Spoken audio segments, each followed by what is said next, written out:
Je m'appelle Gouin Yodé. J'ai 38 ans. Il y a 3 mois, ma mère nous a jeté 2 sacs de couchage, à moi et à ma fille de 6 ans, et nous a dit de dormir sur le sol. La famille de ma sœur a eu la chambre d'amis, celle avec le lit queen size et la veilleuse que ma fille adore. Mes enfants ont eu droit à un bout de parquet froid, dans le salon. Et quand j'ai regardé le visage de ma mère, je n'y ai pas vu de cruauté. J'y ai vu quelque chose de bien pire. J'ai vu quelqu'un qui, sincèrement, ne comprenait pas en quoi c'était un problème. Cette nuit-là, j'ai installé mes enfants dans la voiture à 23 heures, et j'ai roulé pendant 3 heures pour rentrer chez moi. Je n'ai pas crié. Je ne me suis pas disputé. J'ai simplement arrêté. J'ai arrêté de payer. J'ai arrêté d'organiser. J'ai arrêté d'être la colonne vertébrale invisible de ma famille. 3 jours plus tard, le téléphone de ma mère s'est illuminé d'appels auxquels elle ne pouvait pas répondre, car toutes les réponses ramenaient invariablement à moi. Avant de vous ramener à cette nuit de Thanksgiving, prenez s'il vous plaît un moment pour aimer, vous abonner, et indiquer votre position ainsi que votre heure locale dans les commentaires. J'adorerais savoir d'où vous m'écoutez. Maintenant, laissez-moi vous ramener en novembre dernier, le mercredi précédent Thanksgiving. Nous sommes arrivés à Ridgewood à 16h15. 3 heures d'autoroute, 2 arrêts à la station-service, et une dispute hurlante entre Lily et Owen pour une brique de jus de fruits. Marcus s'est garé derrière la Buick de maman. Je suis resté assise là une seconde, à fixer la maison où j'ai grandi. Le même Porsche affaissé. La même boîte aux lettres de travers, que papa n'a jamais réparée. La même lumière jaune, à la fenêtre de la cuisine. J'ai ouvert le coffre. 3 sacs de courses, une dinde, des patates douces, de la sauce au canneberge, et 2 tartes que j'avais préparées la veille. Marcus a pris les valises. Lily a couru vers la porte, appelant déjà sa grand-mère. Maman a ouvert la porte, offrant un câlin à Lily, et un simple hochement de tête pour moi. Vous avez bien roulé. La circulation n'était pas mauvaise. J'ai posé les sacs de courses sur le comptoir. La cuisine sentait le nettoyant au citron et le vieux café. C'est là que j'ai remarqué la table à manger. 6 chaises. Je les ai comptées 2 fois. Ma famille compte 4 personnes. Maman est seule. La famille de Denise en compte 5. Cela fait 10 personnes. Et 6 chaises. Maman, où sont les chaises supplémentaires? Elle a fait un vague geste de la main. On se débrouillera. J'ai monté notre valise à l'étage, j'ai tourné à gauche vers la chambre d'amis, et je me suis arrêté. La porte était ouverte. À l'intérieur, un matelas gonflable était posé sur le sol, fraîchement fait avec la couette verte de Denise. Le sac de voyage de Denise trônait sur la commode. Les sacs à dos de ses enfants étaient alignés contre le mur. Ils n'étaient pas encore là, mais leurs affaires s'appropriaient déjà la pièce. J'ai regardé le lit d'amis. Un matelas queen size, des draps propres. Et la petite veilleuse en forme d'étoile, celle que Lily réclame à chaque visite, était toujours branchée au mur, à côté de la tête de lit. Je suis redescendu. Maman, c'est Denise qui a la chambre d'amis. Elle était en train de rincer une casserole. Elle ne s'est pas retournée. On en parlera quand tout le monde sera là, Guinevere. Elle a utilisé mon prénom complet. Elle ne fait ça que lorsqu'elle a déjà pris une décision, et qu'elle refuse d'en discuter. Denise est arrivée à 18h30 avec Kevin et les enfants. Maman les a accueillis à la porte comme s'il s'agissait d'une visite royale. Elle a d'abord pris Denise dans ses bras, la serrant pendant 5 bonnes secondes. Elle a embrassé chaque petit enfant sur le front, et a fait un signe de la main à Kevin. Ensuite, elle a pris la main de Denise, et l'a conduite à l'étage. J'ai préparé la chambre d'amis exactement comme tu l'aimes. J'étais debout dans le couloir, tenant Owen dans mes bras. Denise est passée devant moi sans dire un mot. Sa fille, Madison, m'a bousculé le coude, sans même lever les yeux de son téléphone. 15 minutes plus tard, j'ai trouvé maman dans le placard à linge. Maman, où allons-nous dormir? Elle a tendu le bras vers le fond de l'étagère, et a sorti 2 sacs de couchage roulés. En nylon bleu, datant probablement de l'époque où Denise était chez les scouts. Elle me les a tendus, avec la même attitude que si elle me donnait une contravention. La famille de ta sœur prend la chambre d'amis. Vous pouvez dormir par terre dans le salon. Ça ira très bien. Je suis resté planté à fixer les sacs de couchage. Puis, je les fixais, elle. Maman. Lily a 6 ans. Owen a 4 ans. Les enfants adorent les sacs de couchage, Gouin. C'est comme du camping. Lily a tiré sur ma manche. Maman, on fait du camping à l'intérieur. Depuis le haut des escaliers, la voix de Denise a retenti. Tu aurais dû réserver un hôtel. Elle était appuyée sur la rampe, les bras croisés, un sourire aux lèvres. Kevin se tenait derrière elle, regardant le sol. J'ai pris les sacs de couchage. Je ne sais pas pourquoi. La mémoire musculaire, peut-être. 12 années passées à prendre ce qu'on me donnait, en disant un merci. Marcus est apparu au bout du couloir. Il a regardé les sacs de couchage dans mes mains, puis il m'a regardé. Sa mâchoire s'est contractée, mais il n'a rien dit. Il avait appris, il y a bien longtemps, que me battre contre ma famille était une décision qui m'appartenait, pas à lui. Il avait raison. Et cette nuit-là, j'allais enfin la prendre. Laissez-moi vous ramener 8 ans en arrière. Un hôpital différent, un autre genre de froid. Mon père, Richard Yodet, était allongé dans un lit à l'hôpital de Ridgewood, avec un tube dans la poitrine, et 3 semaines à vivre. Un cancer du poumon, stade 4. Il avait 56 ans, mes ans paraissaient 80. J'avais 30 ans, et j'étais jeune marié. Marcus et moi avions fait la route dès l'instant où maman nous avait appelés. Denise n'était pas là. Elle avait une migraine. Papa m'a tenu la main, avec des doigts qui ressemblaient à du papier. Sa voix sortait par bribes, comme une radio qui perd le signal. Gouin, ta mère et ta sœur. Elles ne sont pas faites comme toi. Papa, s'il te plaît, ne dis pas ça. Promets-moi de prendre soin d'elle. La maison, les factures. Ta mère ne sait pas comment gérer tout ça. Et Denise. Il n'a pas fini sa phrase. Nous savions tous les deux ce qu'était Denise. Je te le promets. Il a serré ma main. Tu es la plus forte, Gouin. Tu l'as toujours été. Je lui ai tenu la main jusqu'à ce qu'il s'endorme. Ensuite, je suis allé sur le parking, je me suis assise dans ma voiture, et j'ai pleuré pendant 45 minutes. J'avais 30 ans, et mon père mourant venait de me léguer une famille, comme s'il s'agissait d'une seconde hypothèque. Il est décédé 3 semaines plus tard. Denise a réussi à venir aux funérailles. Elle s'est assise au premier rang, et a pleuré si fort que 2 huissiers ont dû l'aider à sortir. Maman a tenu Denise dans ses bras pendant toute la cérémonie. Moi, j'ai prononcé l'éloge funèbre. Après l'enterrement, je me suis assise au bureau de papa, et j'ai ouvert son classeur. Aucune assurance vie. Un solde hypothécaire de 94 000 $. Des impôts fonciers de 4 200 $ par an. Et la pension de sécurité sociale de maman, à hauteur de 1 400 $ par mois. Le calcul n'était pas bon. Alors, j'ai fait en sorte qu'il le devienne. 800 $ par mois. Par virement automatique. Le premier de chaque mois. J'avais 30 ans, et je ne me suis jamais demandé combien de temps se prendre soin d'elle était censé durer. 12 ans. Voilà combien de temps. Je devrais vous parler de la boîte. Quand ma grand-mère est décédée, la mère de papa, Irene Yodet, elle a laissé derrière elle une bague en rubis. Une monture victorienne, une pierre taillée à la main, transmise sur 3 générations. Grand-mère Irene la portait tous les dimanches pour aller à l'église. Maman l'a donnée à Denise. Elle a besoin de quelque chose de beau en ce moment. Elle traverse une période tellement difficile. La période difficile de Denise, cette année-là, c'était une cuisine qui ne lui plaisait pas. Maman m'a tendu l'écrin de la bague. Vide. En cuir marron, doublé de velours, avec une charnière en laiton. La boîte est jolie aussi, Gouin. Elle le pensait comme une consolation. Je l'ai gardée comme un rappel. Ensuite, il y a eu le premier récital de piano de Lily. 6 mois de pratique. Ah.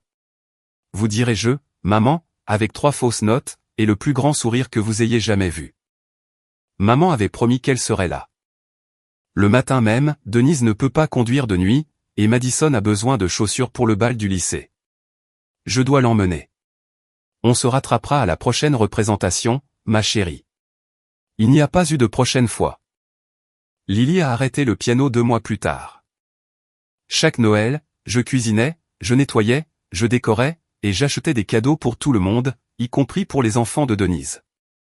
Denise arrivait avec 2 heures de retard, apportant une bougie achetée en station-service, et s'endormait sur le canapé vers 21 heures. L'évaluation annuelle de maman était toujours la même, laisse ta sœur se reposer. Elle a eu une année difficile. Chaque année était une année difficile. 15 années difficiles consécutives. Et chaque année, je donnais un peu plus. J'ai payé les déplacements de Buzzball de Bradan. J'ai couvert les frais des scouts de Haley. J'ai envoyé de l'argent pour l'appareil dentaire de Madison. J'ai fait les déclarations d'impôts de maman. J'ai engagé le gars pour déneiger. J'ai réparé la fuite dans la salle de bain de l'étage. Je tenais un tableau de bord. Je suis analyste financière, les chiffres sont ma façon de comprendre le monde. Je ne le tenais pas pour faire du chantage à qui que ce soit. Je le tenais pour les impôts. Mais ces chiffres racontaient une histoire que je n'étais pas encore prête à entendre. Le dîner de Thanksgiving. Je cuisinais depuis 6 heures du matin. Une dinde, 2 sortes de farces, un gratin de haricots verts, de la purée de pommes de terre, une tarte aux patates douces, et une sauce au canneberge faite maison. Denise avait apporté un sachet de petits pains hawaïens, acheté à la station-service sur la route 33. Maman a mis la table. Denise à sa droite, sur la bonne chaise, celle avec les accoudoirs. Kevin en face de Denise. Bradan, Madison et Haley alignés d'un côté. Et moi, tout au bout, près du mur, coincé entre le rehausseur d'Owen et le cadre de la porte. Lily n'avait pas de chaise. Maman avait installé un escabeau pliant, le genre qu'on utilise pour atteindre les étagères hautes. Marcus a croisé mon regard. J'ai secoué la tête. Pas maintenant. Maman a joint les mains. Avant de manger, je veux dire à quel point je suis reconnaissante. Elle a souri à Denise. Reconnaissante que mon aîné ait conduit tout ce chemin pour être avec nous. Reconnaissante pour ses magnifiques petits-enfants. Elle a nommé chacun des enfants de Denise. Elle a parlé de la force de Denise face à une année difficile. Elle n'a pas mentionné Lily. Elle n'a pas mentionné Owen. Elle n'a pas mentionné celle qui avait préparé le repas qu'elle s'apprêtait à manger. Un silence. Puis, le bruit des fourchettes. Au milieu du repas, Bradan, l'aîné de Denise, âgé de 14 ans, a levé les yeux de son assiette. « Tante Gouin, c'est toi qui as fait tout ça, pas vrai ?» La table s'est tue. « Absolument », a répondu Marcus. Maman a tendu le bras pour attraper la sauce au canneberge. « Qui veut se resservir ?» Denise s'est penchée vers Kevin, avec une voix juste assez forte pour être entendue. « Je veux dire, n'importe qui peut retirer une dinde. Ce n'est pas vraiment compliqué. » Lily, perchée sur son escabeau, m'a chuchoté, « Maman, pourquoi grand-mère n'a pas dit non ?» J'ai posé ma main sur son genou sous la table. « Mange tes pommes de terre, mon bébé. » C'était la seule réponse que j'avais, et c'était la dernière fois que cela suffirait. 21h30. J'étais à l'évier, plongé jusqu'au coude dans le liquide vaisselle. Comme chaque année. Le plat de la dinde avait une croûte de jus brûlé que je n'arrivais pas à récurer. Marcus est entré, et a fermé la porte de la cuisine derrière lui. « Gouin, si tu vas me dire de laisser couler. » Lily m'a demandé quelque chose. J'ai fermé le robinet. Elle m'a demandé pourquoi grand-mère ne nous aime pas. L'éponge m'a glissé des mains. Elle a dit ça, mot pour mot. Elle m'a demandé si on avait fait quelque chose de mal, parce qu'elle doit dormir par terre, pendant que ses cousins ont un lit. Marcus, ce n'est que pour une nuit. Il n'a pas haussé la voix. Marcus ne hausse jamais la voix. C'est ce qui a rendu la chose encore pire. Gouin, tes enfants sont à genoux sur le sol. Pense à cette phrase. Répète-la toi dans ta tête. C'est tout ce que tu as besoin de savoir. Je l'ai regardé. Puis, j'ai regardé à travers l'encadrement de la porte de la cuisine. Lily était dans le salon, à 4 pattes, essayant de dérouler le sac de couchage sur le parquet. Le nylon n'arrêtait pas de glisser. Elle aplatissait un bout, et l'autre s'enroulait de nouveau. Owen avait déjà abandonné. Il s'était endormi sur le canapé, recroquevillé en boule, sans aucune couverture. Denise était à l'étage, dans la chambre d'amis, la porte fermée. Je pouvais entendre la télévision à travers le plafond. Maman était dans son fauteuil inclinable, en train de lire. Personne ne regardait ma fille. Personne ne l'aidait. Quelque chose dans ma poitrine a bougé. Pas craqué. Le craquement viendrait plus tard. Ça a bougé, comme des fondations qui se tassent avant de se fendre. Marcus. Ouais. Prépare les sièges auto. Il n'a posé aucune question. Il a simplement franchi la porte de derrière. J'ai entendu le coffre s'ouvrir. J'ai essuyé mes mains sur le torchon, je l'ai plié 1 fois, 2 fois, 3 fois. Je l'ai posé sur le comptoir, en l'alignant parfaitement avec le bord. Ensuite, je suis allé chercher mes enfants.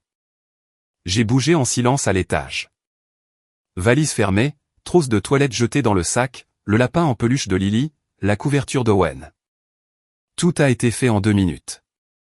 J'avais passé toute ma vie à être efficace pour cette famille. Une toute dernière fois. Marcus a porté Owen. J'ai pris la main de Lily. Elle était à moitié endormie, traînant les pieds. Nous étions à la porte d'entrée quand la voix de maman a résonné dans le couloir. « Qu'est-ce que tu fais ? Il est presque minuit, Guinevere. Nous rentrons chez nous. Vous partez ? Pour une histoire de sac de couchage ? » Denise est apparue dans les escaliers, en pyjama, les bras croisés. Oh, ça y est, on a droit à la sortie dramatique. J'ai fermé le manteau de Lily, et j'ai remonté sa capuche. Maman s'est approchée. C'est ridicule.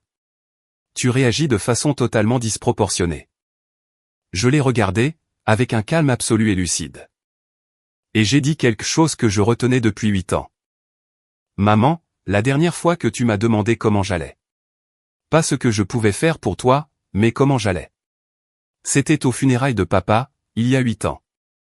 Le couloir a plongé dans le silence. Même Denise a décroisé les bras. Maman a ouvert la bouche, l'a refermée, et l'a rouverte. C'est faux. Cite-moi une autre fois. Rien. C'est bien ce que je pensais. J'ai soulevé Lily, et j'ai franchi la porte d'entrée. L'air de novembre a frappé mon visage, froid et pur. Marcus avait démarré la voiture, phares allumés. J'ai attaché Lily dans son siège. Elle a cligné des yeux vers moi. On va camper ailleurs, maman ? Non, mon bébé. On rentre à la maison. Dans notre maison. J'ai fermé sa portière, j'ai contourné la voiture jusqu'à la place passager, et je n'ai pas regardé en arrière. Je n'ai pas claqué la porte. Je l'ai fermée doucement, comme on clôt un chapitre. Et vu le silence derrière nous. Pas de bruit de pas sur le porche, aucune voix pour nous rappeler. J'ai su qu'elles étaient déjà rentrées à l'intérieur. Voilà à quel point mon départ importait peu pour elles. Du moins, c'est ce qu'elles croyaient. 3 heures sur une autoroute plongée dans le noir. Owen ne s'est pas réveillé une seule fois. Lily s'est agitée près de Zanesville pour demander de l'eau. Marcus lui a tendu une brique de jus depuis la console centrale, sans dire un mot. Il avait préparé des collations avant même que l'on quitte la maison. Il prépare toujours des collations. C'est tout Marcus. Mon téléphone a vibré à 23h40. Maman. J'ai laissé sonner. 23h50. Maman à nouveau. Minuit. Denise. Un SMS, bravo, belle façon de gâcher Thanksgiving pour tout le monde. J'ai retourné mon téléphone, face vers le bas, sur mes genoux. Quelque part après Newark, j'ai ouvert mon ordinateur portable, sur le siège passager. L'écran était assombri pour ne pas réveiller les enfants. J'ai ouvert le tableau de bord, celui que je tenais pour les impôts. Décaissement du compte joint. Classé par bénéficiaire. J'ai fait défiler jusqu'à l'onglet récapitulatif. Complément d'hypothèque, 8 cents par mois pendant 144 mois, soit 115 200 $. Impôt foncier, 4 200 $ par an pendant 12 ans, soit 50 400 $. Les enfants de Denise, baseball, appareils dentaires, frais de camp de vacances, fournitures scolaires. 18 000 $ et des poussières. Transfert d'urgence, fête d'anniversaire, réparation du toit, la chaudière, les frais médicaux de Kevin qui n'en étaient pas vraiment. Total, 183 400 $. Exposé dans la lumière bleue de l'écran d'un ordinateur, à 1 heure du matin, sur une autoroute de l'Ohio. Marcus a jeté un coup d'œil. Il avait déjà vu ce nombre auparavant. Il l'avait accepté comme on accepte la météo, comme quelque chose qui était simplement là. « Qu'est-ce que tu vas faire ?» a-t-il demandé. « Je vais tout arrêter. Absolument tout. » J'ai regardé dans le rétroviseur. Le visage de Lily était relâché par le sommeil, sa joue pressée contre la vitre, ses cheveux tombant sur ses yeux. Tout. Il a hoché la tête une fois, et a continué à conduire. J'avais une fête à annuler, une hypothèque à cesser de payer, et toute une vie en tant que fondation familiale à abandonner. J'étais terrifié. Non pas parce que j'allais perdre, mais par celle que je deviendrais sans ce fardeau. Vendredi matin. Le lendemain de Thanksgiving. La maison était calme. Lily poussait Owen sur la balançoire en pneu que Marcus avait accrochée au printemps dernier, dans le jardin. Je pouvais les voir par la fenêtre de la cuisine, les manteaux zippés, leur souffle formant de petits nuages. Je me suis assise à la table avec mon ordinateur, une tasse de café, et un bloc-notes jaune. J'ai d'abord écrit la liste à la main, comme je le fais pour tout ce qui est important. 1. Annuler le virement automatique, complément d'hypothèque. Effectif au 1er janvier. Préavis de 30 jours. 2. Annuler la réservation de la salle. Ridgewood Country Club, 4 janvier. Fête du 65e anniversaire de maman, 80 invités. 3. Annuler le traiteur, le fleuriste, le DJ, le photographe. 4. Retirer les inscriptions de Madison et aller au camp de vacances. 5. Annuler la location aux Outé Banks pour juillet. 6 éléments. Propre, ordonné. Le genre de liste que je faisais tous les jours au travail. J'ai fixé le point numéro 2 le plus longtemps. J'organisais cette fête depuis 6 mois. J'avais fait jouer mes relations avec le directeur du country club. J'avais conçu moi-même les invitations. Un papier ivoire épais, avec des lettres dorées à la feuille d'or. Vous êtes invités à célébrer le 65e anniversaire de Patricia Yodé. 80 de ces invitations trônaient en ce moment même sur 80 comptoirs de cuisine à travers Ridgewood. Mon nom était imprimé tout en bas, en tant qu'organisatrice. J'ai ouvert un nouvel email. J'ai tapé, effacé, tapé à nouveau, puis effacé. Le 3e brouillon était court. Aucune émotion, juste des informations. Maman. À compter du 1er janvier, je ne compléterai plus ton paiement hypothécaire et je ne couvrirai plus les impôts fonciers. Je te donne un préavis de 30 jours pour que tu puisses prendre d'autres dispositions. J'annule également la fête d'anniversaire.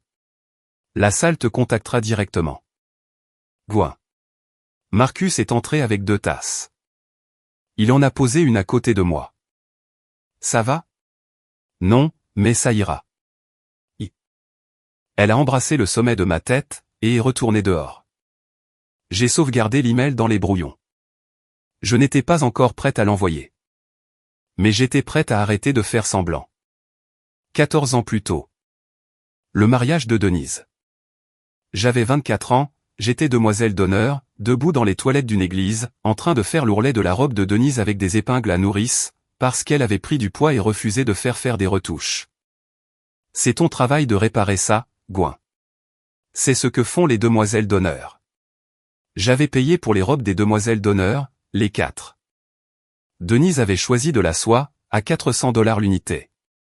Je te rembourserai. Elle ne l'a jamais fait. Quand la facture du fleuriste a dépassé le budget de 2000 $, Denise m'a appelé en pleurs. La famille de Kevin pense déjà que je ne vaux rien. Je ne peux pas avoir des fleurs bon marché à mon propre mariage. J'ai fait le chèque. La réception a eu lieu à la loge des Elks, sur la route 50. Des guirlandes lumineuses, des nappes louées, un DJ qui a passé un chêne mélodieux 3 fois. Maman a porté un toast. Elle a parlé pendant 6 minutes du parcours de Denise, de la belle âme de Denise, et de la fierté qu'elle ressentait de voir Denise trouver sa moitié. Elle a levé son verre. Tout le monde a bu. Je me tenais à moins d'1 mètre d'elle. Elle n'a pas prononcé mon nom une seule fois. Après la dernière danse, j'ai trouvé maman au bar. Tu n'as pas parlé de moi dans ton discours. Elle m'a tapoté le bras.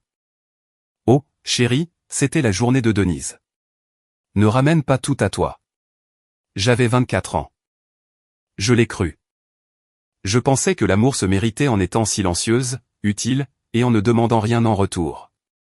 Cette nuit-là, à l'hôtel, Marcus, nous ne sortions ensemble que depuis 6 mois, s'est assis sur le bord du lit et a demandé « Est-ce que ça va ?» J'ai menti. Je vais bien. Il m'a regardé comme il le fait quand il sait que je mens, mais qu'il décide de patienter. Il a patienté pendant 14 ans. Et pas une seule fois il ne m'a dit « Je te l'avais bien dit ». Cela seul vous dit tout ce qu'il y a à savoir sur l'homme que j'ai épousé. 4 ans en arrière. Mon téléphone a sonné à 22h, un mardi soir. Denise sanglotait. Kevin est tombé d'un échafaudage sur le chantier. Son dos. Il ne peut plus travailler. Les factures s'accumulent déjà, et je ne sais plus quoi faire. 12 000 $. C'est ce dont elle avait besoin. Frais médicaux, hypothèque, courses pour 3 mois, le temps que Kevin se remette. J'ai fait le virement en 48 heures. Je n'ai pas consulté Marcus. Je n'ai négocié aucun plan de remboursement. Ma sœur m'a appelé en pleurs, et j'ai transféré 12 000 $ avec la même facilité qu'on réserve une table au restaurant. 3 mois plus tard, je faisais défiler mon fil Facebook. Une chose que je fais rarement. Et c'était là. La cuisine de Denise. De nouveaux plans de travail en granit, une crédence en carreaux de métro, une autre en acier inoxydable. Elle avait publié un album. Nouvelle année, nouvelle cuisine. Tellement béni. La publication avait 47 mentions j'aime. Maman avait commenté, magnifique, ma chérie. Tu mérites bien ça. Kevin était retourné au travail au bout de 6 semaines. Pas 3 mois. 6 semaines. Les 12 000 $ ne servaient pas à payer des frais médicaux. Ils servaient à refaire la cuisine. J'ai appelé maman. Denise a utilisé l'argent que j'ai envoyé pour refaire sa cuisine. Oh, chérie. Elle a probablement juste mélangé les choses. Tu sais comment est Denise avec l'argent. Maman, elle m'a menti pour obtenir 12 000 $. N'utilise pas ce mot-là. C'est ta sœur. C'est ça, le système d'exploitation de ma mère. La vérité est négociable, lorsqu'elle menace l'image de la famille. Je n'ai jamais revu la couleur de cet argent. Je n'ai jamais abordé le sujet avec Denise. Elle ne l'a jamais mentionné non plus. Elle a simplement posté des photos de sa nouvelle cuisine, comme si l'argent était tombé du ciel. Et voici la partie qui aurait dû me briser à l'époque, mais qui n'a fait que me briser aujourd'hui, Denise savait que je savais. Elle pensait simplement que cela n'avait aucune importance. Car dans ma famille, réclamer ce qui vous est dû est bien pire que voler. Lundi matin, après Thanksgiving. 9h précise. J'ai appelé le Ridgewood Country Club. Bonjour. Je suis Gwen Yodé. Je suis l'organisatrice de la fête du 65e anniversaire de Patricia Yodé, prévue le 4 janvier. Je dois annuler. Un silence. Madame, en êtes-vous sûre? Nous avons déjà commandé le linge de table. Les centres de table sont en cours de préparation. J'en suis sûr. Veuillez rembourser ce que vous pouvez sur la carte enregistrée dans le dossier. Très bien. Je vais traiter l'annulation aujourd'hui. Nous pouvons rembourser 60% de la compte.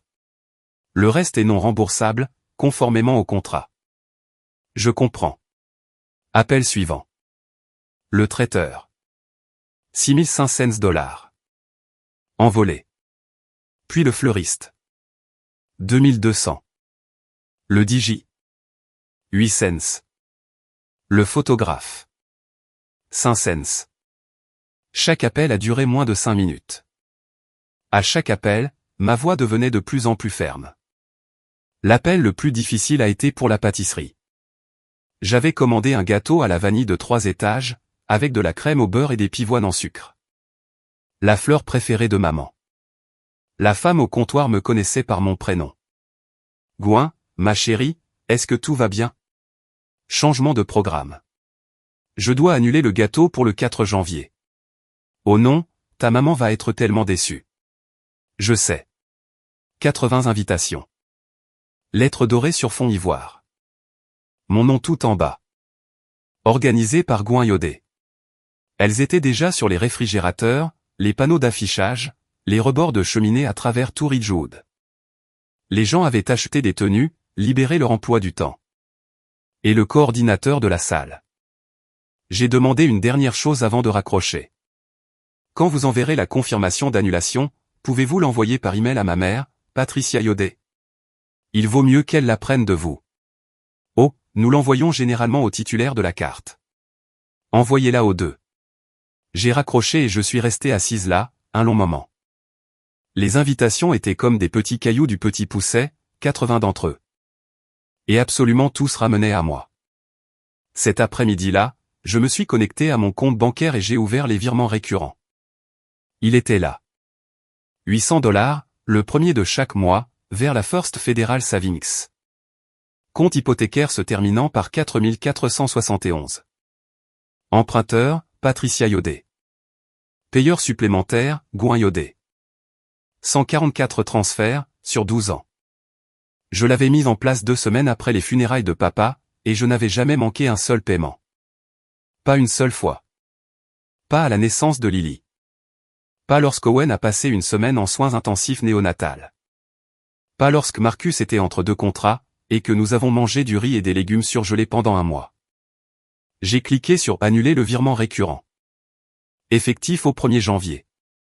L'écran m'a demandé « Êtes-vous sûr de vouloir annuler ce paiement ?» J'en étais sûr. Suivant. L'impôt foncier.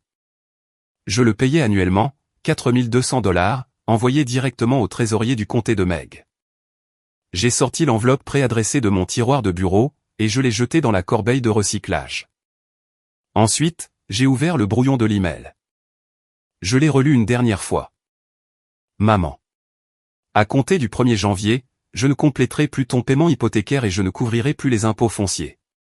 Je te donne un préavis de 30 jours pour que tu puisses prendre d'autres dispositions. J'annule également la fête d'anniversaire. La salle te contactera directement. Gouin. Aucune accusation, aucun inventaire des torts. Juste des faits. Le genre de langage que j'utilise dans les rapports trimestriels. Ma main a plané au-dessus du bouton à envoyer. Je pouvais sentir les battements de mon cœur dans le bout de mon doigt. Marcus a traversé la pièce. Il n'a rien dit, il a juste posé sa main sur mon épaule en passant. Comme on touche un piquet de clôture pour s'assurer qu'il tient toujours debout. J'ai cliqué sur envoyer. L'email a quitté ma boîte d'envoi à 14h47, un lundi de novembre. Et j'ai ressenti quelque chose d'inattendu. Pas du soulagement, ni de la culpabilité. Du calme. Comme une maison après l'arrêt d'une longue alarme stridente. Mercredi, 2 jours après avoir envoyé l'email. Mon téléphone s'est illuminé avec un mur de texte de la part de Denise. Tout en majuscules. As-tu sérieusement annulé les places de Madison et allé au camp d'été? Il Y avait une liste d'attente, Gouin. Une liste d'attente. Qu'est-ce qui ne va pas chez toi? J'ai posé le téléphone sur le comptoir, et j'ai continué à plier le linge. Il a vibré encore et encore. Maman pleure à cause de toi. Tu es contente, maintenant? C'est ça que papa aurait voulu? Elle a appelé 5 fois entre 15h et 16h. Je regardais chaque appel sonner dans le vide, son nom pulsant sur l'écran comme un battement de cœur. Puis, elle a envoyé un texto à Marcus. Dis à ta femme d'arrêter d'être mesquine et de réparer ça, avant qu'elle ne détruise toute la famille. Marcus a regardé son téléphone, me l'a montré, et l'a posé face vers le bas sur la table. Tu veux que je réponde? Non. Un dernier texto de Denise. Le plus long. Tu punis maman à cause d'un sac de couchage. Grandis un peu, Guinevere. Tu fais toujours ça. Tu ramènes toujours tout à toi. Certains d'entre nous ne peuvent pas se permettre de jeter l'argent par les fenêtres, comme si ça faisait de nous de bonnes personnes. Certains d'entre nous sont réellement présents pour maman, au lieu d'acheter leur place. Je l'ai relu 2 fois. C'était là. La lame qu'elle utilisait toujours. L'insinuation que mon argent était un substitut à l'amour. Que donner, c'était l'acheter. Que 12 années à être présente avec des courses, des chèques et mes propres mains ne suffisaient pas, simplement parce qu'il se trouvait que j'avais un salaire. Elle avait répété différentes versions de cette phrase toute ma vie. Et pour la première fois, cela ne m'a pas atteinte. Ça restait juste là, sur l'écran, comme une phrase sans aucun poids. J'ai posé le téléphone, je suis allé dans la salle de jeu, je me suis assise par terre avec Lily, et nous avons construit un château en Lego jusqu'au dîner. Je veux faire une pause ici une seconde. Parce qu'en ce moment, certains d'entre vous pensent qu'elle a eu raison de tout annuler, et d'autres pensent que ce n'est qu'un sac de couchage, et que je réagis de manière disproportionnée. C'est exactement l'argument que ma famille a utilisé pendant 38 ans. Alors, laissez-moi vous demander quelque chose. Si vous êtes la personne qui paie toujours, qui planifie toujours, qui est toujours présente pour les autres. À quand remonte la dernière fois que quelqu'un a été présent pour vous? Dites-le dans les commentaires. Parlons-en. Jeudi, une semaine après Thanksgiving. Maman a appelé. J'ai failli ne pas répondre. Mais j'avais besoin d'entendre ce qu'elle allait dire. Pas pour prendre une décision, mais simplement pour savoir. Guinevere. La salle de réception m'a appelé. Ils ont dit que la fête était annulée. C'est vrai? Oui. As-tu la moindre idée d'à quel point c'est humiliant? Je l'avais déjà dit à tout le monde. 80 personnes. Je sais. C'est moi qui ai envoyé les invitations. Une pause. Puis, le changement de ton. Je pouvais l'entendre dans sa respiration. L'instant exact où elle passait de la colère à l'arme qui fonctionnait toujours. Ton père serait tellement déçu de toi. J'ai fermé les yeux. 5 secondes de silence. Je les ai comptés. Papa m'a demandé de prendre soin de toi. Il ne t'a pas demandé de maltraiter mes enfants. Quand ai-je maltraité tes enfants? Mardi soir. Les sacs de couchage sur le sol. Lily a demandé à Marcus si grand-mère ne nous aimait pas. C'est ridicule. Elle allait très bien. Les enfants sont résilients. Elle a 6 ans, maman. Elle ne va pas bien. Et moi non plus. Plus maintenant. Alors tu vas m'humilier devant toute la ville pour l'histoire d'une seule nuit? Une seule nuit, c'est ce que toi, tu as vu. Moi, j'ai été là pendant 12 ans. C'est-à-dire? C'est-à-dire le paiement de l'hypothèque qu'il te manquera à partir de janvier. C'est-à-dire la facture d'impôt foncier pour laquelle tu n'as jamais fait un seul chèque. C'est-à-dire chaque fête où j'ai cuisiné, chaque crise que j'ai financée. Chaque fois que j'ai fait 3 heures de route sans rien demander d'autre qu'un lit pour mes enfants. Je ne t'ai jamais demandé de faire tout ça. Et c'était lâché. 9 mots. La chose la plus vraie qu'elle m'ait jamais dite. Elle ne l'avait jamais demandé. Elle s'y attendait, simplement. Et moi, je fournissais, tout simplement. Tu as raison, maman. Tu n'as jamais rien demandé. Et je n'aurais jamais dû attendre que tu le fasses. Elle a raccroché. J'ai posé le téléphone, et j'ai remarqué que mes mains ne tremblaient pas. 6 mois avant Thanksgiving. Le 6e anniversaire de Lily. Des banderoles violettes, un gâteau en forme de papillon, et 12 enfants de sa classe de maternelle qui couraient dans notre jardin. Maman avait promis de venir. 3 heures de route. J'avais fait ce même trajet une centaine de fois pour elle. Le matin de la fête, mon téléphone a sonné à 8 heures. Gouin, ma chérie. Denise ne se sent pas bien, et je ne trouve pas ça juste de la laisser seule. On fera quelque chose pour Lily la prochaine fois. Tu comprends? Je comprenais. Je comprenais toujours. C'était mon rôle. Celle qui comprenait. Lily est restée devant la fenêtre du salon pendant toute la première heure de sa propre fête. À chaque fois qu'une voiture tournait dans notre rue, elle pressait son visage contre la vitre. C'est grand-mère? Pas encore, mon bébé. Est-ce qu'elle est perdue? Elle a juste eu un empêchement. C'est à cause de tante Denise. N'ai pas répondu à celle-là. À midi, Lily a arrêté de demander. Elle n'a pas pleuré. Elle s'est juste éloignée de la fenêtre, et est allée jouer avec ses amis. Et ce silence. Une enfant de 6 ans qui apprend à ne plus rien attendre. C'était pire que n'importe quelle crise de colère. Les crises signifient que l'on croit encore que quelqu'un va venir. Le silence signifie que l'on a déjà appris que personne ne viendra. Marcus m'a trouvé dans la cuisine. Les mains sur le comptoir, à fixer le mur. Regarde son visage, Gouin. S'il te plaît, regarde son visage. Lily riait à nouveau. Elle courait, s'étalant du glaçage sur sa robe. Elle allait très bien. Mais depuis midi, elle n'avait pas posé une seule question sur grand-mère. Je me suis tenu à ce comptoir, et j'ai senti quelque chose bouger. La première secousse. Pas de la colère. Plus profond que ça. Le lent début d'un adieu que je n'avais pas encore prononcé. Ma fille a arrêté d'attendre à 6 ans. J'en avais 37. Et j'attendais toujours, le nez collé à la fenêtre. Cet anniversaire a eu lieu en mai. En novembre, j'en avais définitivement terminé. 10 jours après Thanksgiving. Ridgewood est le genre de ville où les nouvelles voyagent à pied. 8000 habitants, une seule épicerie, un seul bureau de poste, et une église où tout le monde connaît votre nom de jeune fille. Tante Colline m'a raconté ce qui s'est passé ensuite. Ruth Meyers, la meilleure amie de maman à l'église, celle qui s'assoit avec elle chaque dimanche au 3e rang, a appelé maman un mardi soir. Pat, je viens de recevoir un message vocal du country club. Quelque chose à propos d'une annulation pour ta fête d'anniversaire. Qu'est-ce qui se passe? Maman a tenté la première version de l'histoire. Oh, nous avons décidé de faire quelque chose de plus intime cette année. Juste en famille.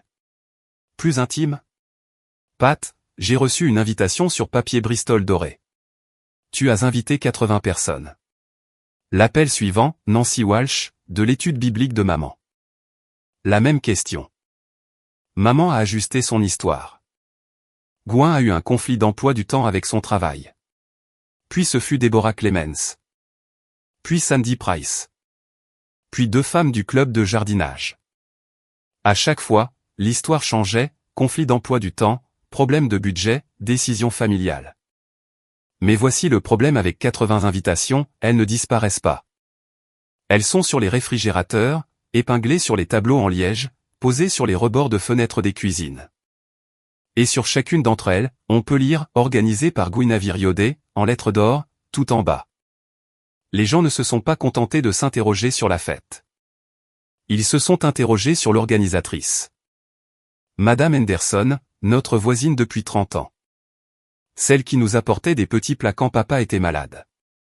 Celle qui me connaissait depuis l'époque où j'avais des couettes. Elle m'a envoyé un message directement. Ma chérie, j'ai entendu parler de la fête. Est-ce que tout va bien avec ta maman? J'ai répondu. Vous devriez le lui demander, Madame Henderson. 7 mots. Poli, complet. Et suffisant pour faire comprendre à Linda Henderson que l'histoire que Pat lui racontait n'était pas l'histoire complète. Dans une ville comme Ridgewood, les non-dits font plus de bruit que l'histoire elle-même. Et ce bruit devenait chaque jour plus assourdissant. 2 semaines après Thanksgiving. Samedi matin. J'étais en train de faire des crêpes quand on a sonné à la porte. Denise était sur mon porche. 3 heures de route. Les yeux rouges. Ce genre de rouge soigneusement préparé. Comme si elle avait pleuré dans la voiture pendant les 5 dernières minutes, juste pour avoir la bonne expression. Il faut qu'on parle. Je me suis écarté. Tu as fait 3 heures de route. Entre. Elle s'est assise à ma table de cuisine. La même table d'où j'avais envoyé l'email. Et elle a croisé les mains, comme si elle passait un entretien d'embauche. Tu es en train de détruire cette famille pour un sac de couchage, Gouin. Ce n'était pas un sac de couchage, Denise. C'était 12 années entières. Elle a basculé sur le scénario de la victime. Est-ce que tu sais à quel point ma vie est difficile? Kevin gagne à peine de quoi. Tu as refait ta cuisine avec l'argent de secours que je t'ai envoyé. Sa bouche s'est refermée. 12 000 $ pour des factures médicales. Qui se sont transformées en plans de travail en granit et en hotte aspirante. Elle s'est vite reprise. Denise se remet toujours vite. Papa aurait honte de toi en ce moment. Papa m'a demandé de prendre soin de toi. Il ne t'a pas demandé de profiter de moi. Elle a tenté une dernière approche. Si tu ne répares pas ça, maman ne te le pardonnera jamais. Maman ne m'a jamais pardonné d'être celle qui n'avait pas besoin d'elle. Je ne peux pas réparer ça. Denise m'a fixé. Et le masque est tombé. Non pas pour laisser place à la tristesse, mais à ce qui se cachait juste en dessous. Tu penses que tu es meilleur que nous, juste parce que tu as de l'argent. Je pense que je vaux mieux qu'un sac de couchage sur un sol froid. Et mes enfants aussi. Elle s'est levée. La chaise a raclé le carrelage. Elle a attrapé son sac à main. Tu vas le regretter. Peut-être. Mais je ne le regretterai pas assise sur un parquet. Elle a claqué la porte d'entrée assez fort pour faire trembler les vitres. J'ai essuyé la table, et j'ai fini de préparer mes crêpes. Ce soir-là, après le départ de Denise et une fois les enfants couchés, mon téléphone a vibré avec un numéro que j'ai failli ne pas reconnaître. Kevin. Gouin, c'est Kevin. Je veux juste te dire que je vois clair. J'ai toujours vu clair. Je suis désolé de n'avoir jamais rien dit. J'ai lu le message 3 fois. Kevin Caldwell. Électricien, silencieux, qui mange toujours la tête baissée. Marié à ma sœur depuis 15 ans. Je pourrais compter sur les doigts d'une main le nombre de fois où il m'avait écrit directement. J'ai répondu, merci, Kevin. Prends soin de toi. 3 petits points sont apparus, ont disparu, puis sont réapparus. Denise ne sait pas que je t'écris. S'il te plaît, ne lui dis rien. Je suis resté planté là 1 minute, en réfléchissant à ça. Un homme, dans sa propre maison, cachant un texto à sa belle-sœur, terrifié à l'idée que sa femme découvre qu'il a eu un mot gentil pour elle. Puis, un dernier message. Pour ce que ça vaut. Bradan m'a dit au dîner qu'il aurait aimé pouvoir rentrer avec vous à Thanksgiving. C'est là que j'ai craqué. Pas d'effondrement dramatique. Pas de scène. Je me suis juste assise sur le canapé, et les larmes ont coulé, l'une après l'autre. En silence. Comme un robinet qu'on a oublié de fermer. Marcus s'est assis à côté de moi. Il n'a pas demandé ce qui s'était passé. Il n'a pas cherché à prendre le téléphone. Il s'est simplement assis assez près pour que je sente son épaule contre la mienne. J'ai pleuré pendant 7 minutes. Je le sais, car l'horloge sur le décodeur affichait 21h14 quand j'ai commencé, et 21h21 quand je me suis arrêté. Ce n'était pas du chagrin. Ce n'était pas de la colère. C'était la douleur particulière d'être enfin vu par quelqu'un que l'on n'attendait pas, après une vie entière passée à être invisible aux yeux de ceux qui auraient dû vous regarder en premier. Bradan a dit qu'il aurait aimé pouvoir rentrer avec nous, ai-je chuchoté. Marcus est resté silencieux. Puis il a dit, alors ce gamin va s'en sortir. Ouais. Je le pense aussi. Première semaine de décembre. La société de crédit hypothécaire a envoyé l'avis. Le paiement de maman pour décembre était incomplet de 800 $. Pour la première fois en 12 ans, le complément n'est pas tombé. Une lettre est arrivée chez elle. Une de ces fines enveloppes qui annoncent des problèmes. Elle m'a appelé 4 fois dans la même journée. Message vocal 1, 10h32. Guenièvre, rappelle-moi. Il y a un problème avec le paiement de la maison. Message vocal 2, 13h15. C'est sérieux. Je vais perdre la maison si ce n'est pas réglé. Message vocal 3, 17h40. Tu vas vraiment laisser ta mère perdre sa maison? C'est ça que tu es devenu? Message vocal 4, 23h48. Celui-ci était différent. Pas de colère. Pas de script. Juste une voix que je reconnaissais à peine. Plus petite que je ne l'avais jamais entendue. Gouin. S'il te plaît. J'ai écouté ce dernier message 2 fois.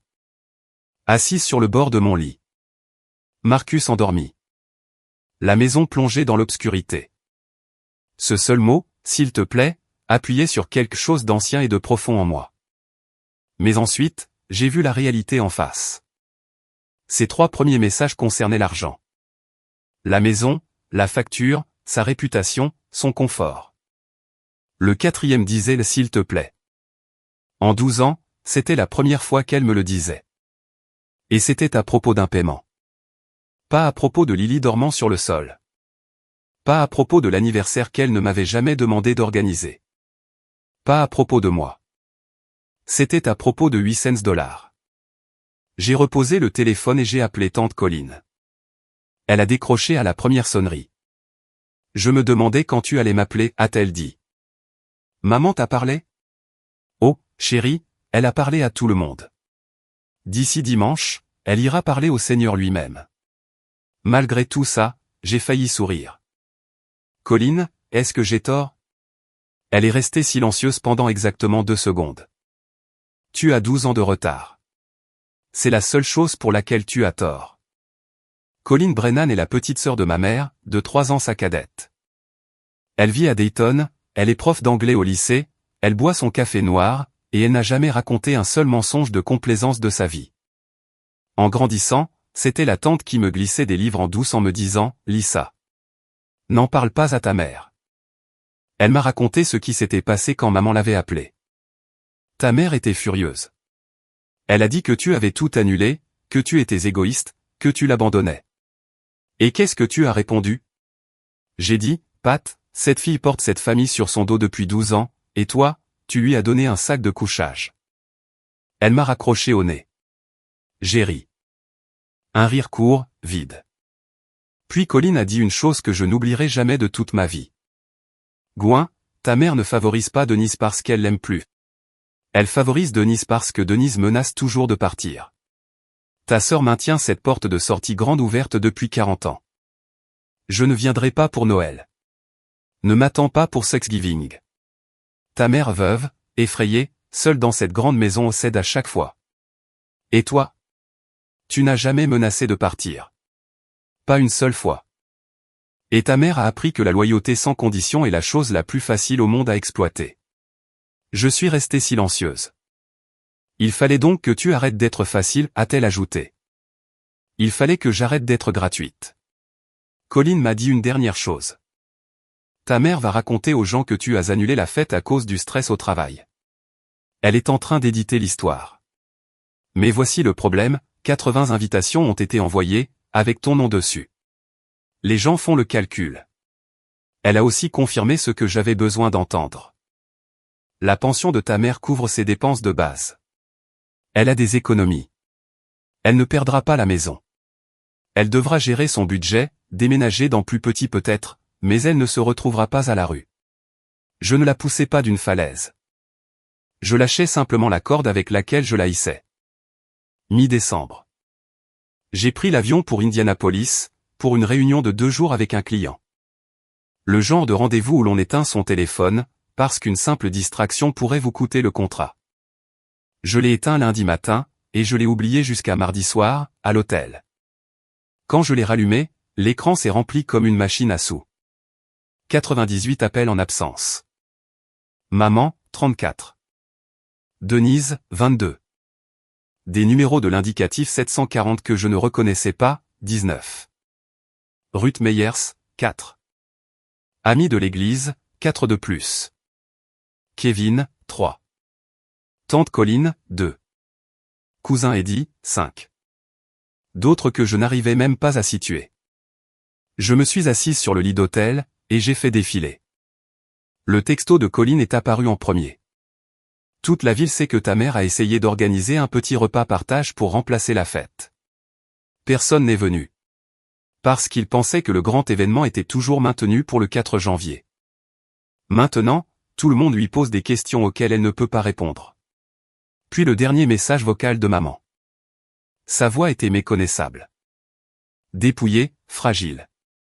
La voix d'une femme dont les murs venaient de s'effondrer autour d'elle. Gouin. Je ne sais plus quoi faire. Ruth m'a demandé de but en blanc si c'était toi qui payais pour tout. Et je n'ai pas pu. Je ne pouvais plus mentir. Elle l'a dit au groupe des femmes, après le culte. Tout le monde est au courant pour l'hypothèque, les impôts. Tout ça. S'il te plaît. S'il te plaît, rappelle-moi. Je l'ai écouté encore une fois. Ruth m'a demandé de but en blanc. Je ne pouvais plus mentir. Pas, je suis désolé. Pas, j'avais tort. Je ne pouvais plus mentir. Comme si la vérité était un événement météorologique, qui s'était soudainement abattu sur elle. J'ai posé le téléphone, et j'ai fixé le plafond. 80 invitations avec mon nom en bas de page. Une salle annulée. Une mère qui a raconté différents mensonges à différentes personnes, jusqu'à ce que le calcul ne soit plus possible. Je n'avais dénoncé personne. J'avais simplement arrêté de jouer la musique. Et quand la musique s'est arrêtée, tout le monde a pu entendre le silence. Colin m'a raconté le reste. Dimanche matin. Église communautaire de Ridgewood. Maman est entrée comme à son habitude. Robe bleu marine, boucle d'oreilles en perles, la Bible sous le bras. 3e rang, en partant de l'avant. La place de Ruth était à côté de la sienne.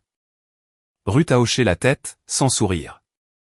Nancy Walsh était assise une rangée derrière, mais elle ne s'est pas penchée pour chuchoter, comme elle le faisait d'ordinaire. Deborah Clemens a levé les yeux, puis a détourné le regard. Le culte portait sur la gratitude.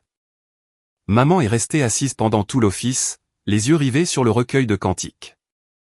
Après la bénédiction, sur le parking. C'est là que ça s'est passé. Linda Henderson s'est approchée. Elle vivait à côté de chez mes parents depuis 30 ans. Elle avait apporté des petits plats quand papa se mourait. Elle me connaissait depuis l'époque où je portais des couettes. Pat.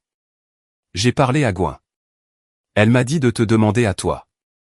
Alors je te le demande, est-il vrai qu'elle payait ton hypothèque, tes impôts, organisait tes fêtes, et que tu as fait dormir ses enfants par terre à Thanksgiving? Le visage de maman s'est figé.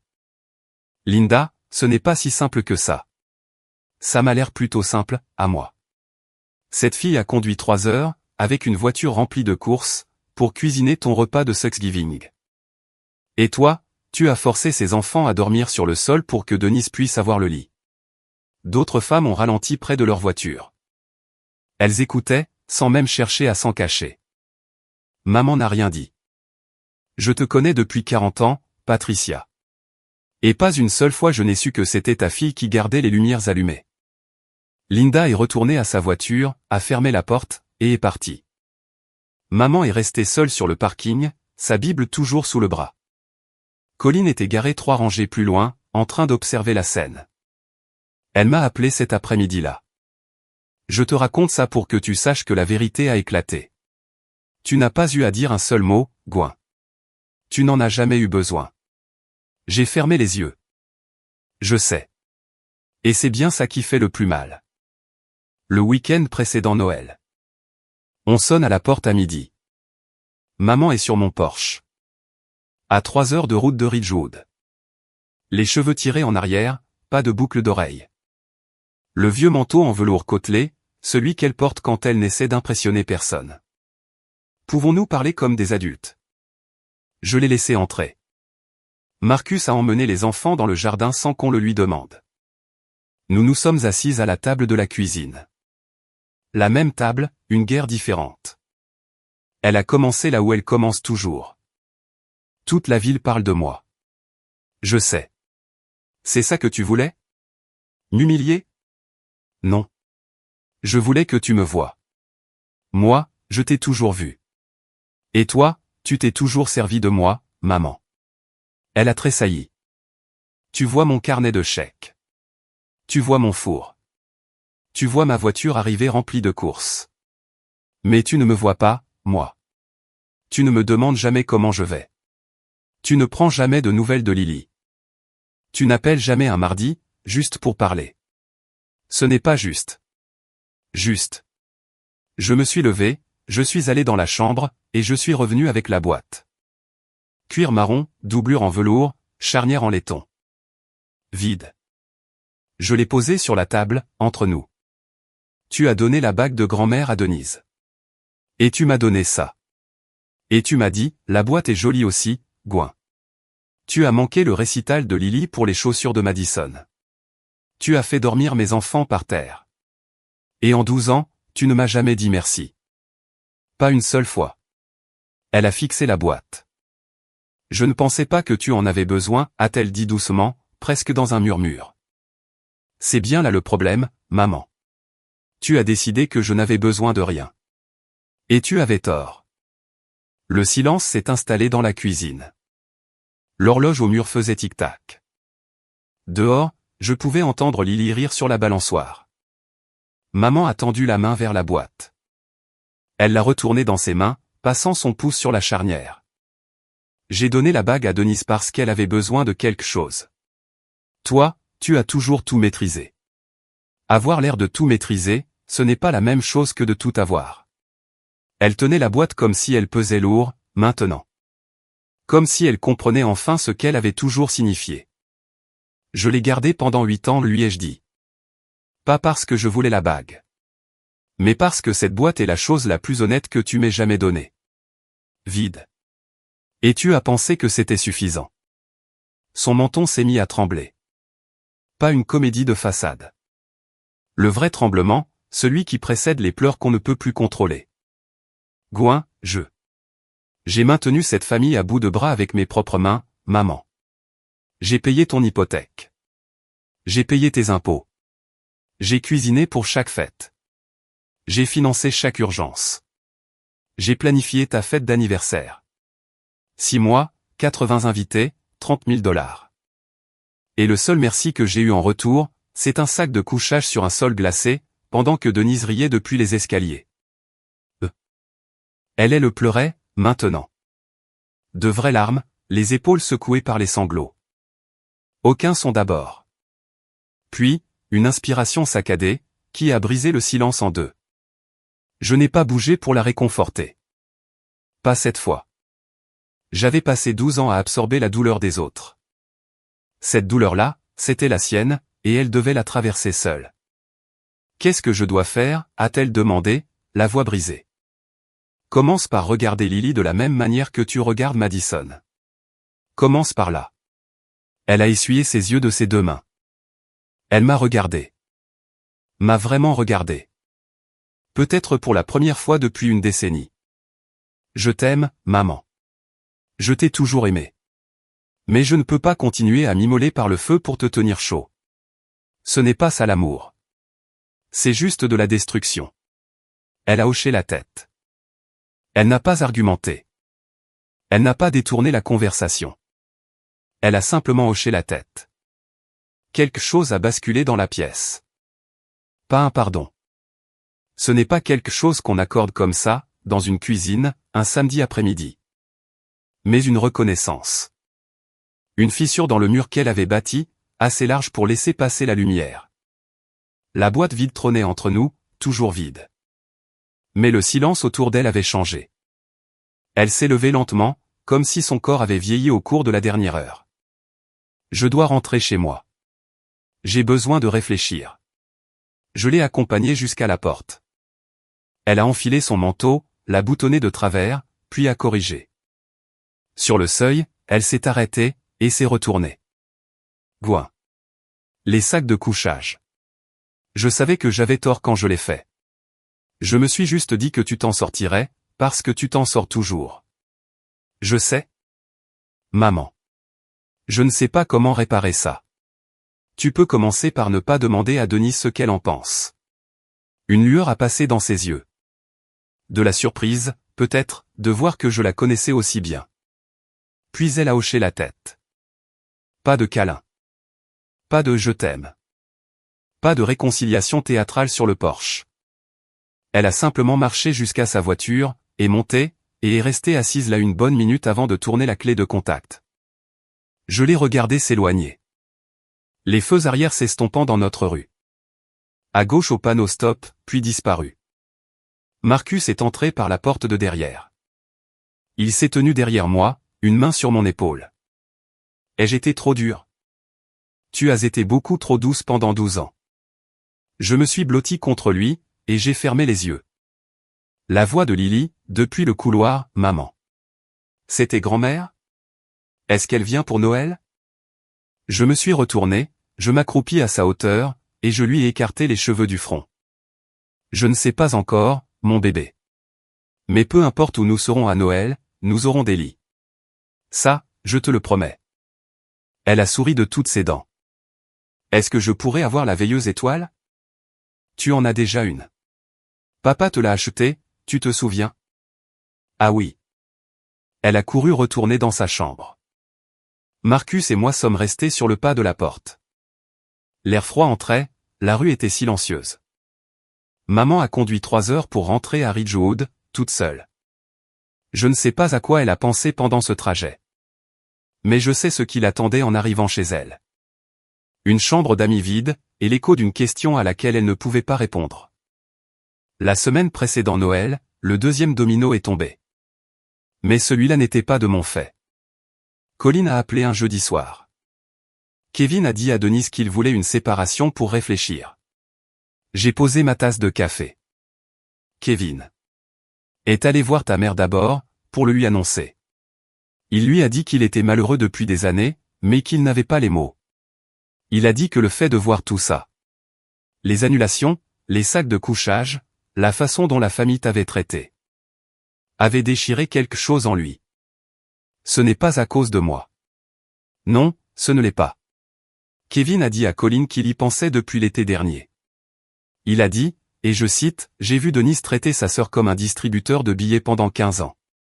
Quand Gouin a arrêté de donner, Gouin n'a pas manqué à Denise. C'est l'argent qui lui a manqué. C'est là que j'ai compris qui j'avais épousé. Mon estomac s'est noué. Pas un sentiment de satisfaction. Quelque chose de plus lourd. Comment Denise le prend elle? Exactement comme tu pourrais l'imaginer. Elle a appelé ta mère en hurlant. Elle lui a dit que c'était de sa faute. Bien sûr qu'elle a fait ça. Mon téléphone a vibré alors que j'étais encore en ligne avec Colin. Denise, tu as détruit mon mariage. Tu es heureuse, maintenant? Mes enfants pleurent. J'ai répondu, ton mariage ne regarde que toi et Kevin. Je n'y suis pour rien. Elle n'a pas répondu. 2 jours plus tard, Bradan m'a appelé. Il avait emprunté le téléphone de Kevin. Tante Gouin, est-ce que ça va? Ça va, bonhomme. Et toi? Maman dit que c'est toi la méchante. Mais je ne pense pas que ce soit vrai. Je me suis assise sur la marche du bas de l'escalier. Bradan, j'aime ta maman. Mais je ne peux plus tout porter sur mes épaules. Il est resté silencieux une seconde. J'ai regardé combien coûtait le camp d'été. Ça fait beaucoup d'argent. 14 ans. Faisant le calcul que sa mère n'avait jamais pris la peine de faire. Ouais, bonhomme. C'est vrai. Merci d'avoir payé pour ça. Personne ne l'a jamais dit, alors merci. Je n'ai pas pu parler pendant quelques secondes après ça. La veille de Noël. Chez nous. Juste nous 4. Marcus a accroché des guirlandes lumineuses sur le porche. Lily et Owen ont décoré le sapin. Les boules étaient toutes regroupées sur le 1er mètre en bas, et les branches supérieures étaient nues.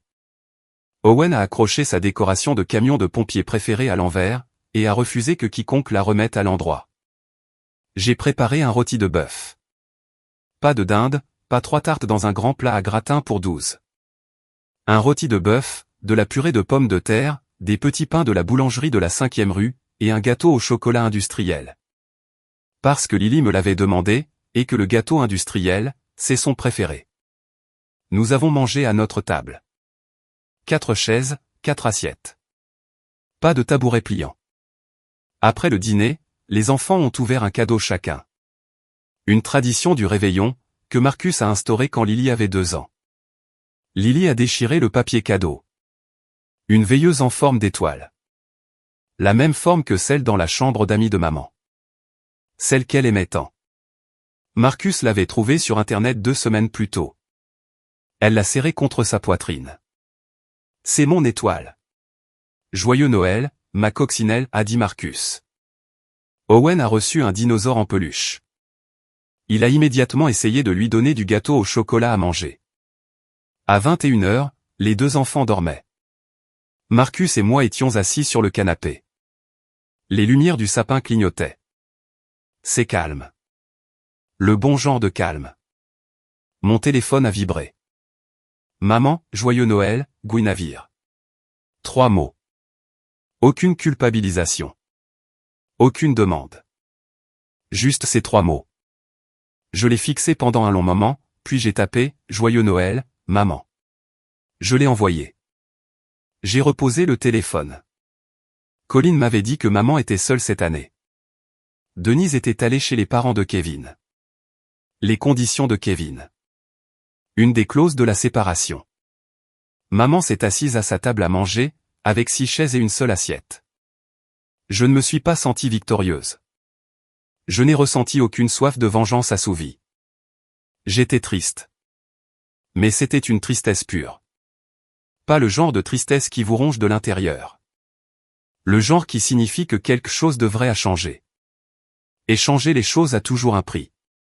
Lily a dormi dans son lit, cette nuit-là. Sa veilleuse étoile brillait de mille feux. 4 janvier.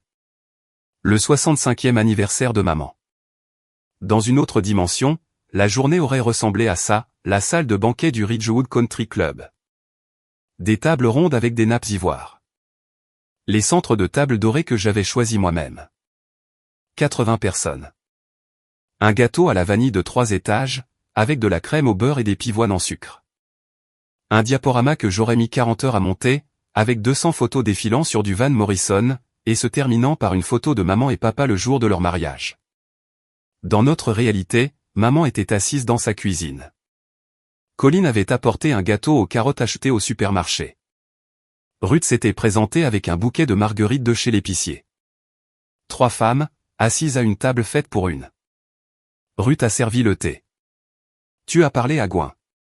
Elle m'a envoyé un message ce matin pour mon anniversaire. Pat. Je te connais depuis 1985. Cette fille a été ton pilier. Tu dois réparer ça. Je ne sais pas comment faire. Colin a reposé sa fourchette. Commence par lui dire que tu as eu tort. Pas que tu es désolé que ce soit arrivé. Que tu avais tort. Maman a regardé par la fenêtre. Colin m'a raconté plus tard ce qu'elle avait vu sur le visage de maman. Pas de l'entêtement. Pas de la colère. Mais la lente prise de conscience d'une femme qui inspectait les dégâts qu'elle avait causés, et qui en comprenait enfin l'ampleur. Le toit du garage s'affaissait. C'est Gwen qui engageait le réparateur. L'allée n'avait pas été déneigée. C'est Gwen qui payait le service de déneigement. L'ampoule du porche était grillée. C'est Gwen qui remplaçait les ampoules quand elles venaient. De petites choses, des choses invisibles. Le genre de choses qui ne deviennent visibles que lorsque la personne qui s'en occupait arrête de le faire. Maman a parlé, sans s'adresser à personne en particulier. J'ai eu 2 filles. L'une d'elles a tout porté à bout de bras. Et je lui ai donné un sac de couchage. Ruth et Colin ont échangé un regard. Ce soir-là, maman est restée seule. Le gâteau aux carottes a été à peine touché. Et quelque part à Columbus, sa plus jeune fille mettait une enfant de 6 ans au lit, dans une maison où personne ne dort sur le sol. Je veux vérifier que vous allez bien. Car ma mère se retrouve seule pour son 65e anniversaire. Et je sais que certains d'entre vous ressentent de la peine pour elle en ce moment. Vous pensez peut-être que je suis allé trop loin. Mais posez-vous cette question, aurait-elle changé si j'étais resté? Aurait-elle regardé Lily différemment, si je continuais à lui cuisiner ses repas et à lui faire des chèques? Parfois, la chose la plus bienveillante que vous puissiez faire pour quelqu'un que vous aimez, c'est de lui laisser ressentir le poids que vous portiez pour lui. Restez avec moi. Fin janvier. Je l'ai trouvé dans la boîte aux lettres. Entre une offre de carte de crédit, et la facture d'eau. Une enveloppe blanche. Adressée à la main. Cachet de la poste de Ridgewood.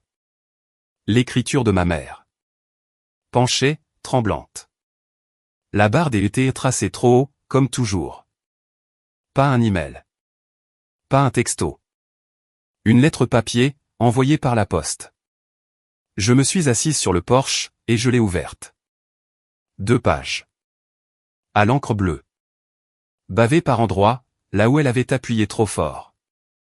Je pouvais voir où elle avait rayé des mots, et recommencé. Des lignes entières cachées sous des traits épais. 4 ou 5 faux départs sur la seule première page. Elle a commencé par les sacs de couchage. Je savais que c'était mal quand je l'ai fait. Je ne sais pas pourquoi je l'ai fait quand même. C'est la partie que j'essaie de comprendre. Elle a écrit sur Denise. J'ai passé tellement d'années à essayer de garder ta sœur près de moi, que j'ai oublié de m'accrocher à toi. Denise menaçait de partir, et je paniquais. Toi, tu n'as jamais rien menacé. Et j'ai pris ça comme une permission de te reléguer au second plan. Elle n'a blâmé personne d'autre. Elle n'a pas parlé de papa. Elle n'a pas demandé d'argent. Vers la fin, j'ai commencé à voir une psychologue. C'est Ruth qui me l'a suggéré. Elle s'appelle le docteur Alison Pierce. Je n'ai eu que 2 séances, mais elle me pose déjà les questions que j'ai passé 64 ans à éviter. Le dernier paragraphe.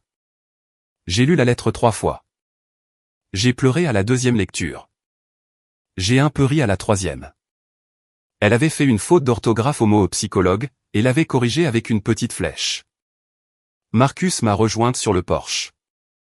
Qu'est-ce qu'elle dit? Elle essaie. Ce n'est pas parfait, mais elle essaie. Je ne l'ai pas rappelé ce soir-là. J'avais besoin de temps.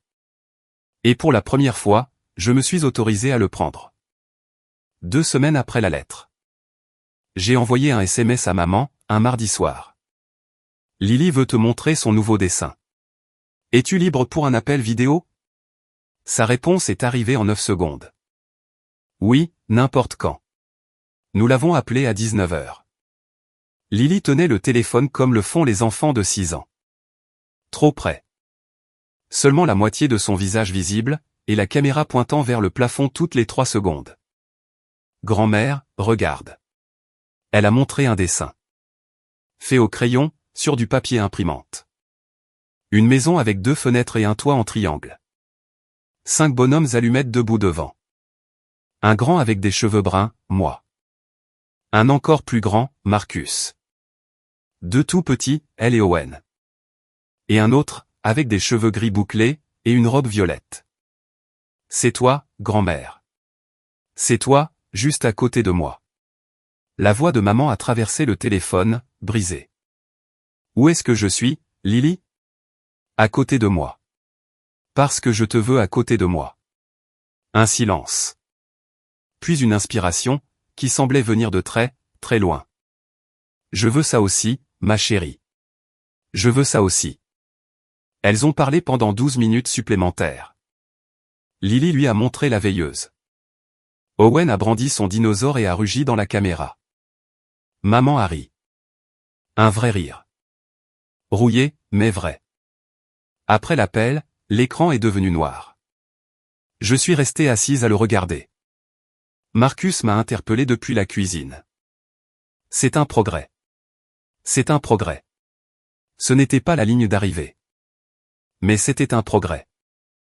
Je veux être clair sur une chose. Je n'ai pas rétabli le complément d'hypothèque. Je n'ai pas recommencé à payer ses impôts fonciers. Tout ça a définitivement disparu. Ce n'étaient pas des cadeaux que je faisais. C'étaient des béquilles que je fabriquais. Et on n'aide personne à apprendre à marcher, en lui offrant des béquilles. Mais j'avais entrouvert une porte. Toute petite. Juste une fente. Suffisamment pour laisser passer la lumière. Mais pas assez pour laisser la tempête entrer à nouveau. Cette fois-ci, quand j'offrirais quelque chose, ce serait parce que je l'aurais choisi. Pas parce que j'y étais obligé. C'est ça, la différence entre l'amour et l'obligation. Et il m'avait fallu 38 ans pour le comprendre. Le printemps. 5 mois après Thanksgiving. Maman a vendu la maison. C'était sa propre décision. Colin l'a aidé à trouver un appartement de 2 chambres, du côté de Ridgewood. Plus petit, plus récent. Pas de porche affaissée. Pas de toit qui fuit. Elle a utilisé la plus-value pour rembourser le solde de l'hypothèque, et a placé le reste sur un compte d'épargne. Pour la première fois depuis 30 ans, Patricia Yoder vivait selon ses propres moyens. Denise a trouvé un emploi à temps plein. Réceptionniste dans une clinique vétérinaire de la ville. Son premier poste à temps plein en 10 ans. Kevin et elle suivaient une thérapie de couple. Pas divorcés. Pas tout à fait réconciliés.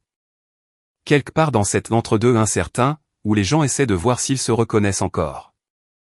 Maman est venue nous rendre visite.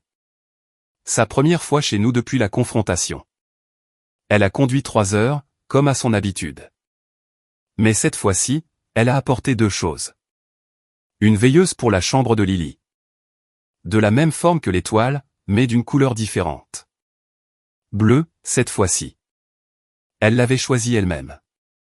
Et un dessin dans un cadre. Le dessin de Lily. Celui avec les 5 bonhommes allumettes. Elle l'avait fait encadrer avec un passe-partout, dans une fine bordure en chêne. Je le pose à côté de mon lit, a-t-elle dit. Je le vois tous les matins. Elle a franchi la porte, et a vu Lily. Et au lieu de me regarder d'abord. au lieu de scruter la cuisine pour voir ce qui devait être fait. Elle s'est accroupie, les bras ouverts, et a attendu. Lily a couru vers elle à toute vitesse. Aucune hésitation. Sans vérifier la fenêtre d'abord. Ma mère n'est pas une autre personne. C'est la même femme. Têtue, fière, difficile. Elle parle toujours beaucoup trop de Denise. Elle oublie toujours de demander des nouvelles de Marcus. Elle dit toujours au Guinevere quand elle est frustrée. Mais elle apprend. À sa propre façon, lente et imparfaite, du haut de ses 65 ans. Elle apprend. Et je pense que c'est plus que tout ce que j'aurais osé espérer. Un mois plus tard, un colis est arrivé. Une petite enveloppe matelassée. Adresse de l'expéditeur, Denise Caldwell, Ridgewood, Ohio. Aucune carte. Juste un bout de papier arraché à un carnet, plié en deux. Et quelque chose enveloppé dans du papier de soie, tout au fond. Le mot, griffonné avec l'écriture de Denise. Brouillon, tout en minuscule. Comme si elle l'avait écrit à la hâte, avant d'avoir le temps de changer d'avis. Ça aurait dû être à toi. Je le savais déjà à l'époque. Désolé que ça ait pris autant de temps. J'ai déballé le papier de soie. La bague en rubis de grand-mère Irene. La monture victorienne. La pierre taillée à la main. 3 générations de femmes iodées avaient porté cette bague à l'église le dimanche. Je l'ai levée vers la fenêtre. La pierre a accroché la lumière du soleil, projetant un point rouge sur le mur. Ensuite, je suis allé jusqu'à l'étagère de la chambre. J'ai pris la boîte en cuir marron. La charnière en laiton. La doublure en velours. Cette boîte que j'avais gardée pendant 8 ans, comme un monument à la gloire de tout ce qui ne m'avait jamais été donné. J'ai placé la bague à l'intérieur. J'ai refermé le couvercle. La charnière a émis un petit clic. Un son bref, et certain. La boîte n'était plus vide. J'ai envoyé un SMS à Denise. Merci. Cela représente bien plus que tu ne le crois. Sa réponse a mis 1 heure à arriver. Je sais exactement ce que ça représente. C'est pour ça que je te la rends. Ma sœur et moi ne sommes pas les meilleurs amis du monde. Nous ne le serons peut-être jamais. Il y a trop d'années de tissu cicatriciel, trop de dettes passées sous silence. Trop de tu réagis toujours de façon disproportionnée, et de tu ramènes toujours tout à toi empilé entre nous comme des briques. Mais pour la première fois de nos 42 et 38 ans d'existence, nous sommes honnêtes l'une envers l'autre. Elle a renvoyé la bague sans trouver d'excuses. Je l'ai acceptée, sans y mettre de conditions. Et être honnête, même si c'est tout ce que nous parvenons jamais à accomplir, c'est déjà un point de départ. Marcus a vu la boîte sur la table de chevet, ce soir-là. La bague à l'intérieur. Le couvercle fermé. La boucle est bouclée, a-t-il dit. La boîte est pleine. Il a souri, a embrassé mon front, et a éteint la lampe. 21h30, un mardi soir. Rien de spécial à signaler. Juste un mardi ordinaire. J'ai marché dans le couloir pour aller voir les enfants, comme je le fais tous les soirs. D'abord Owen. Allongé de travers sur son lit, un pied dépassant du bord, son dinosaure coincé sous le menton. J'ai remonté sa couverture. Il n'a pas bougé. Ensuite, la chambre de Lily. J'ai poussé la porte. La veilleuse étoile brillait depuis la prise murale, près de son lit, projetant des formes aux reflets d'or pâle sur le plafond. Elle était allongée sur le dos. Ses cheveux déployés en éventail sur l'oreiller. Les couvertures remontaient jusqu'au menton. Endormie dans un lit. Dans sa propre chambre. Dans sa propre maison. Maman. Ses yeux se sont à demi ouverts. Cet état où elle se trouve entre le rêve et l'éveil. Rendors-toi, mon bébé. Maman. Oui. J'aime bien dormir dans un lit. Je me suis agenouillé près d'elle. Je lui ai lissé les cheveux. Moi aussi, mon bébé. Moi aussi. Elle a fermé les yeux, et elle s'est rendormie en quelques secondes. Je suis resté là 1 minute. Agenouillé sur la moquette, à l'écouter respirer. Il y a 5 mois, cet enfant était à genoux sur un parquet, dans le salon de sa grand-mère. Elle essayait de dérouler un sac de couchage, qui n'arrêtait pas de se dérober sous elle. Elle m'avait demandé si nous faisions du camping. J'ai quitté cette maison à 23 heures, une nuit de novembre. Avec 2 enfants endormis, et un mari qui ne m'a jamais dit une seule fois que je te l'avais bien dit. J'ai laissé derrière moi cette version de moi-même, qui croyait que l'amour impliquait de devoir s'agenouiller. J'ai laissé derrière moi cette femme qui gardait une boîte vide sur une étagère, et qui appelait ça suffisant. Je l'ai laissée sur ce sol froid. Et j'ai passé le pas de la porte avec les seules personnes dont j'avais réellement besoin. 2 petites mains dans les miennes. Et un homme qui m'aimait, sans aucune condition. Si vous êtes là, à m'écouter. Vous qui payez toujours, vous qui répondez toujours présent, et vous que personne ne voit jamais. Je veux que vous sachiez une chose. Vous avez le droit d'arrêter. Vous avez le droit de vous reposer. Vous avez le droit d'avoir un lit. Voilà mon histoire. Et si ne serait-ce qu'une infime partie vous a semblé familière. Si vous avez déjà été celle ou celui qui maintient tout le monde à flot, pendant que tout le monde vous relègue au dernier plan. Je vous vois. Sincèrement. Quelle partie vous a le plus touché? Les sacs de couchage, la boîte vide, ou les 98 appels manqués? Laissez votre réponse dans les commentaires. Et si cette histoire vous a fait ressentir quelque chose de vrai, partagez-la avec quelqu'un qui a besoin de l'entendre aujourd'hui. Il y a une autre histoire dans la description, que je suis sûr que vous aimerez tout autant. Merci d'être resté jusqu'à la fin.